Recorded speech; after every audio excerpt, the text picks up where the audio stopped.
Welcome to the Real Estate Pros Show, where we interview real estate investing professionals from coast to coast, as well as the service providers that serve the real estate investing industry.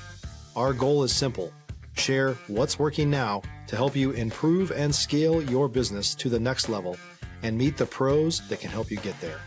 Real Estate Pros is powered by Investor Fuel, America's leader in helping real estate investors and professionals build the business you need to live the life you've always dreamed of. Let's start today's show.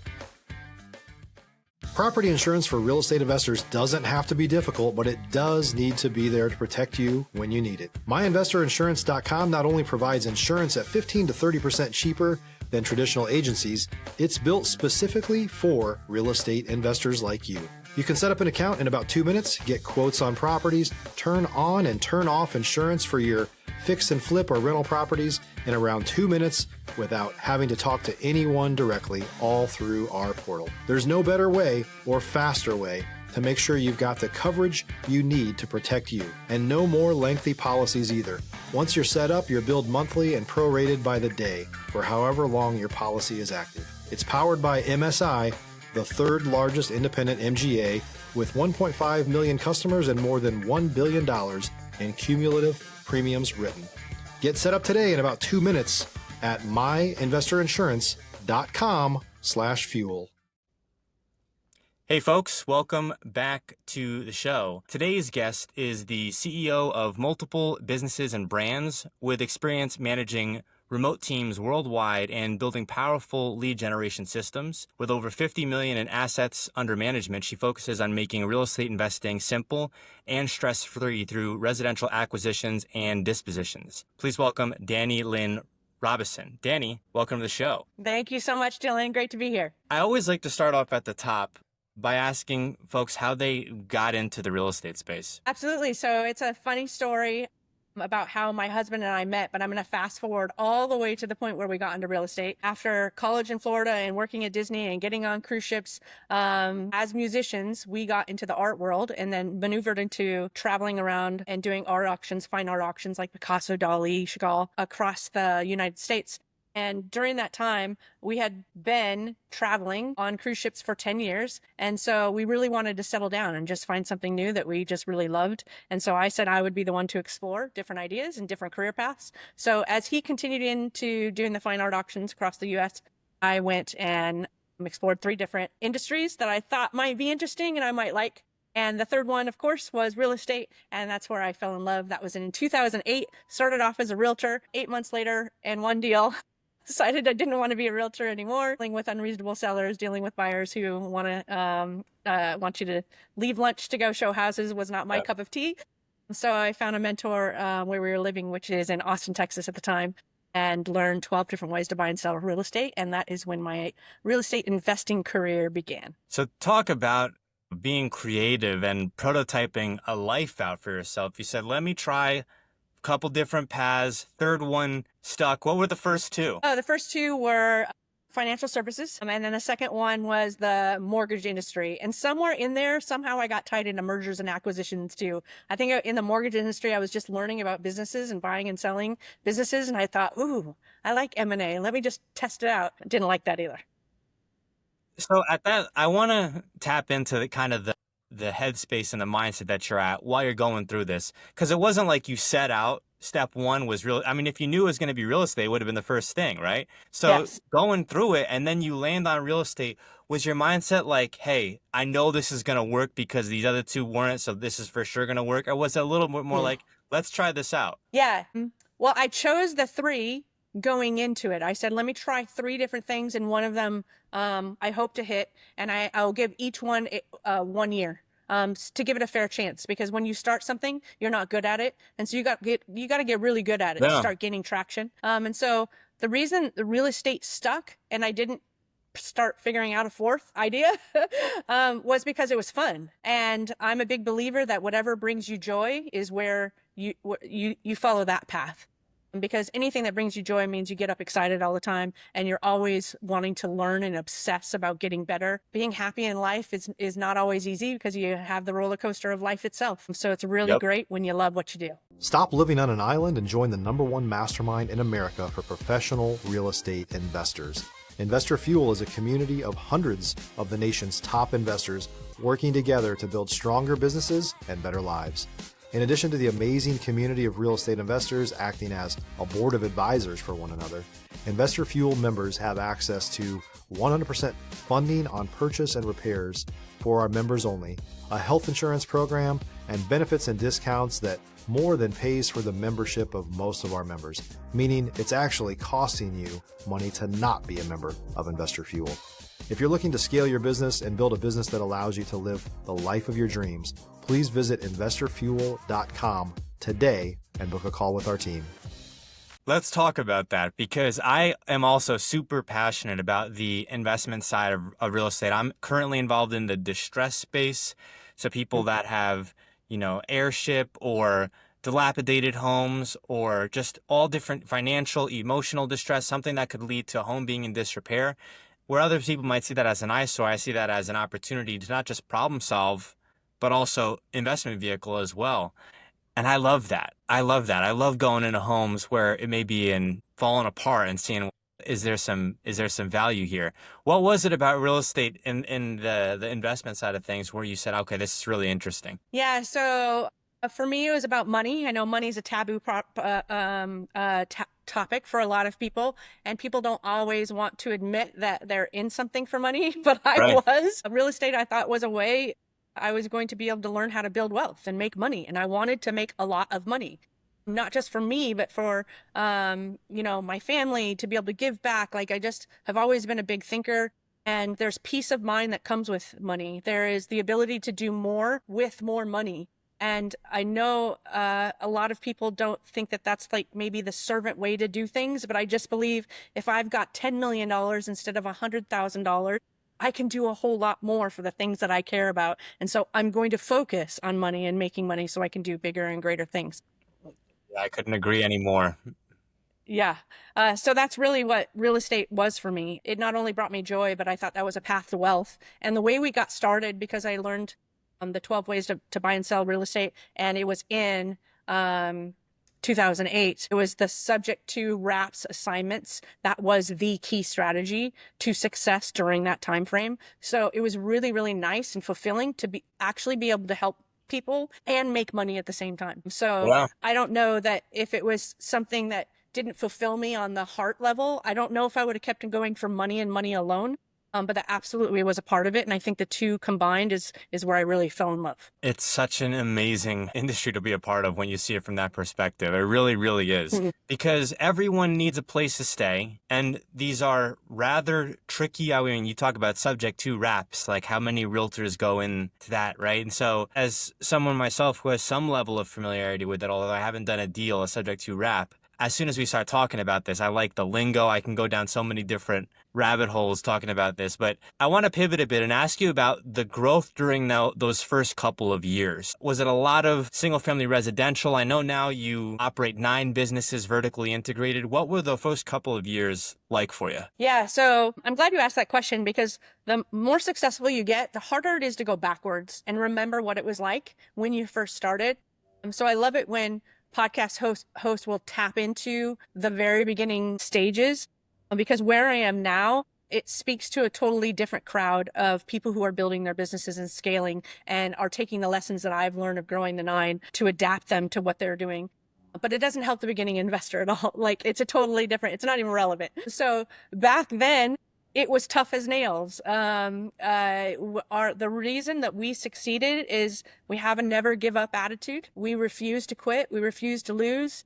And I think no matter what you're doing in life, if you have that attitude, then you are bound to succeed at some point in time, especially if you align yourselves with other people that are smarter than you, that are better than you. You and I were talking before the podcast. I love to be the dumbest person in the room at all times. I'm searching for rooms in which I can learn from other people who are in a place that I want to go. So back then, our number one strategy was walking down streets. And it's not really a driving for dollars type idea, but it was just canvassing neighborhoods. And so we would go to Sam's Club and buy that really bright neon colored paper. And then we would handwrite with like a black Sharpie, and we would say, hey, I was in your neighborhood, interested in buying your house, something like that. I used to coach. I don't anymore, but I have like everything that we did perfectly aligned. We'd write that message. And then if you write that, on a colored piece of or a white piece of paper with a black Sharpie marker, and you copy it onto this colored paper, it looks like you hand wrote it.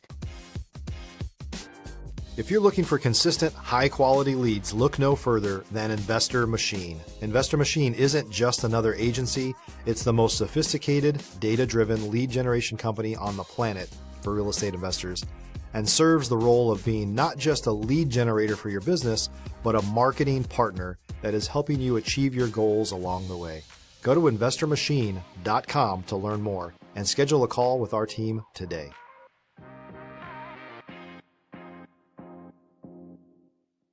And so we just rolled those bright pieces of paper and then stuck it in the door jamb between the doorknob and the actual edge of the door, so that when they drove home, even if they went in their garage, which most people do, how they enter their house, they could still see this bright green or bright orange, whatever, bright pink thing in their door. And so they would go get it.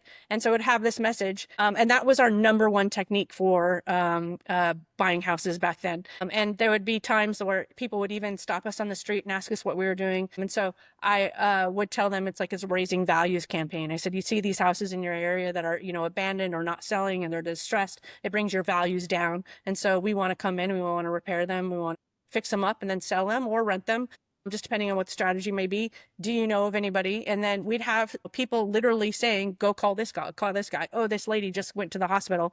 She's been there for 2 months. And so it was the number one strategy. And it's something that nobody wants to work that hard. So if you're willing to work hard, you end up, finding the things that work that nobody else is doing.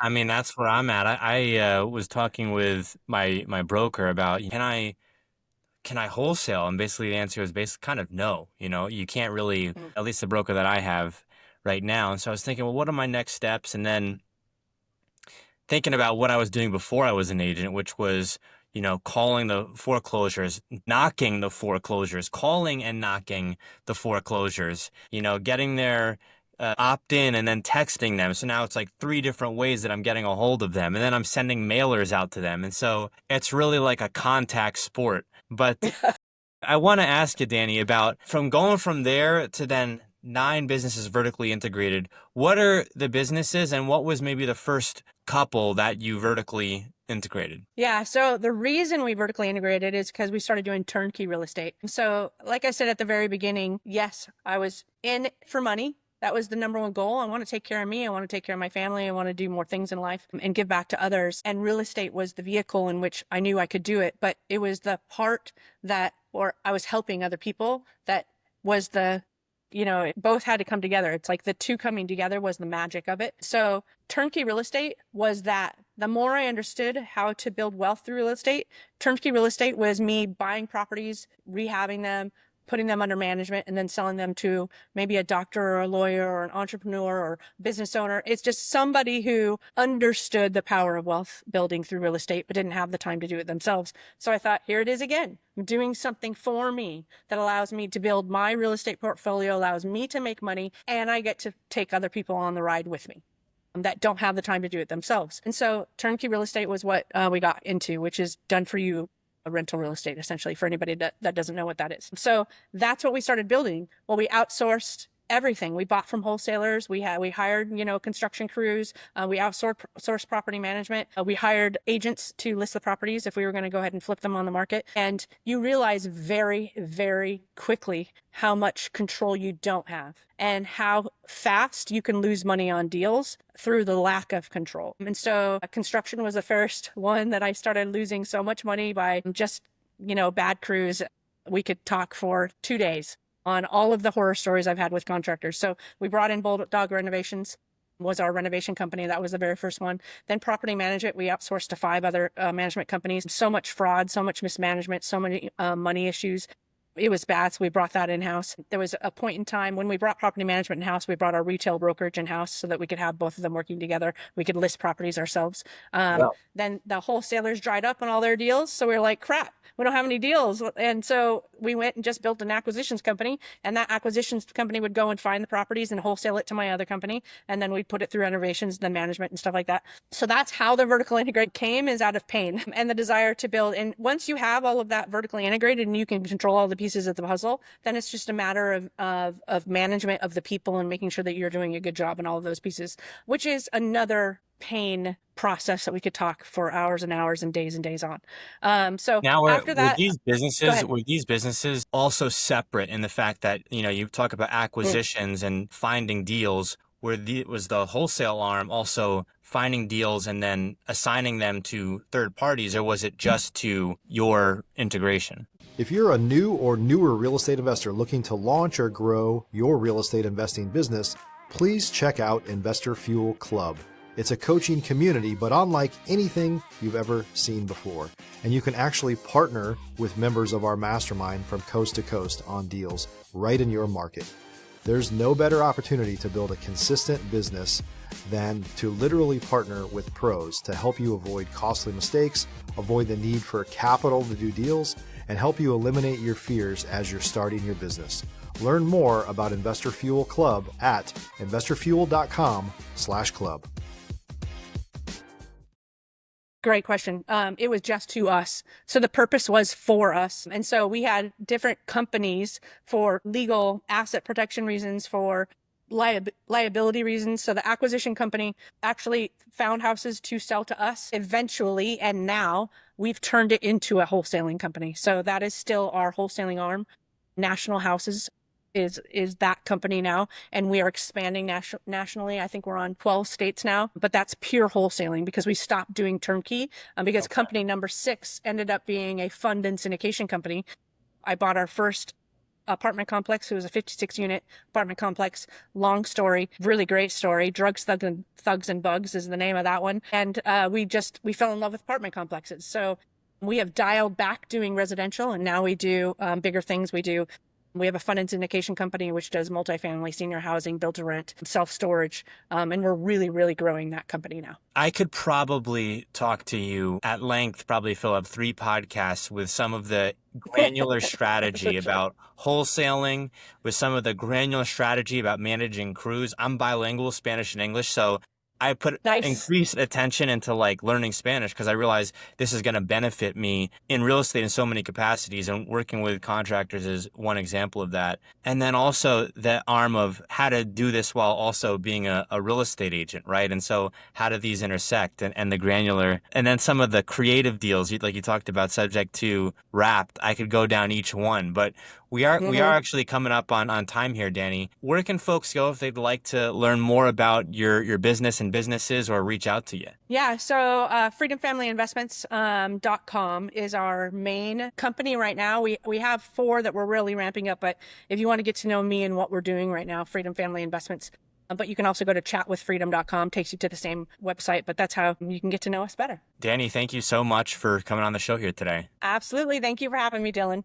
Thanks for joining us for today's Real Estate Pros Show. You can learn more about the amazing benefits of the Investor Fuel Mastermind community, including surrounding yourself with hundreds of other rock stars, 100% financing for your deals, and members-only discounts from vendors you're likely already using that, as a member of Investor Fuel, will save you more than the cost of your membership. Visit investorfuel.com to learn more. If you're interested in joining us as a guest of this show, please visit investorfuel.com/pros to apply. You can also check the show notes for access to free resources, how to get access to world-class lead generation, and much more.